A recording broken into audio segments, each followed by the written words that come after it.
सफलता को अलग अलग तरीके से देखते हैं। किसी को गाड़ी है, बंगला है, पैसा है, तो दूसरे समझते हैं कि वो सफल है, लेकिन ऐसा नहीं है। मैं आप लोगों को बताना चाहूंगा, there is big difference between growth, progress and success. If you increase the turnover of your company from 50 crores to 100, from 100 crores to 500 crores, it is called growth. It is not success. Let me redefine you the definition of success. Success means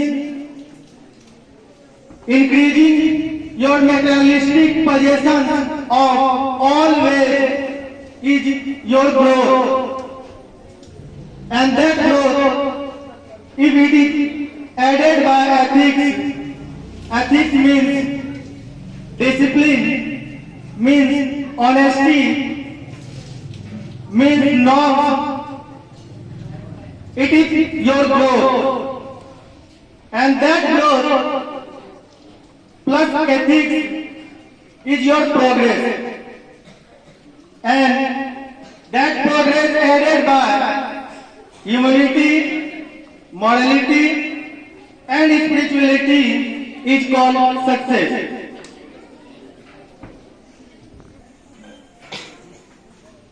इस देश के प्रधानमंत्री माननीय श्री अटल बिहारी वाजपेयी जी को इस देश की जनता ने बहुमत नहीं दिया। पहली बार सरकार बना और वह सरकार मात्र 13 दिनों के लिए था। वो संसद में खड़े होकर अपना स्पीच दे रहे थे, अपना भाषण देने के लिए खड़े हुए, लोग हंस रहे थे। उनकी असफलता पे लोग हंस रहे थे, चूंकि वह कवि आदमी थे, ज्ञानी आदमी थे, हिंदी के महनीय कवियों में से एक थे। उन्होंने बुरा नहीं माना और मुस्कुराते हुए 4 पंक्तियों में इनका जवाब दिया, वो मैं आपको सुनाना चाहता हूं।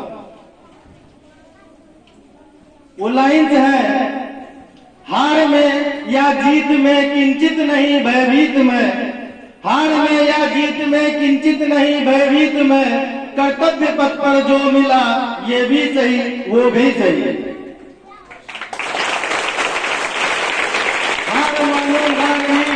वरदान मांगूंगा नहीं।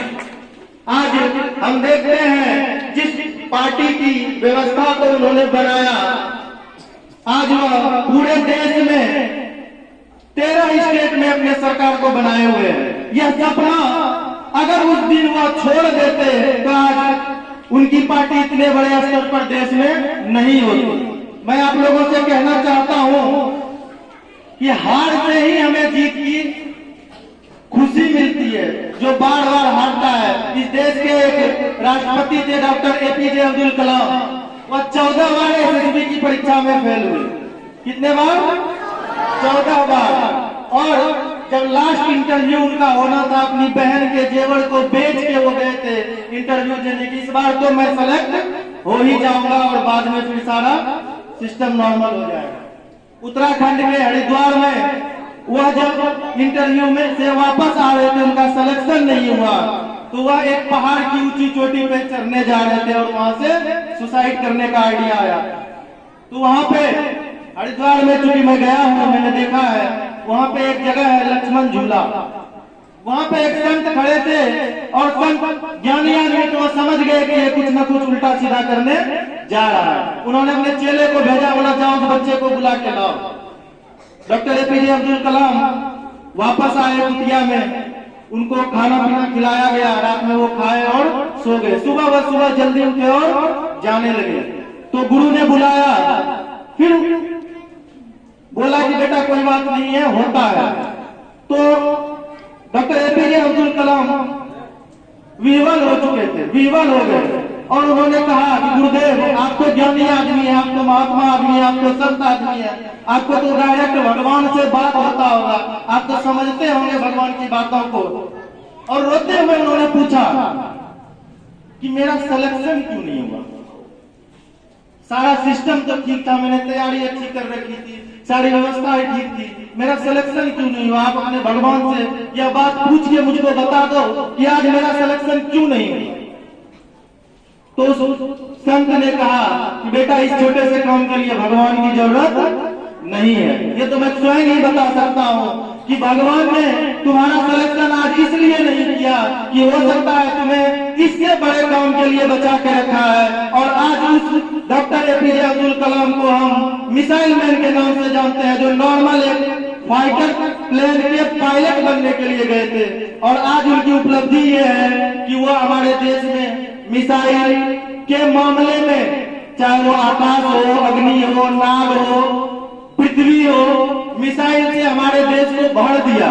तो यह हमें हर समय सोचना है कि अगर हम असफल हुए हैं तो हमारे लिए कोई अच्छी व्यवस्था, कोई अच्छा पोस्ट, कोई अच्छा सिस्टम हमारा इंतजार कर रहा है। वहां तक अभी हम नहीं पहुंच पाए, हमारी तैयारियों में कुछ कमी है और फिर से हमें तैयारियां स्टार्ट कर देनी है।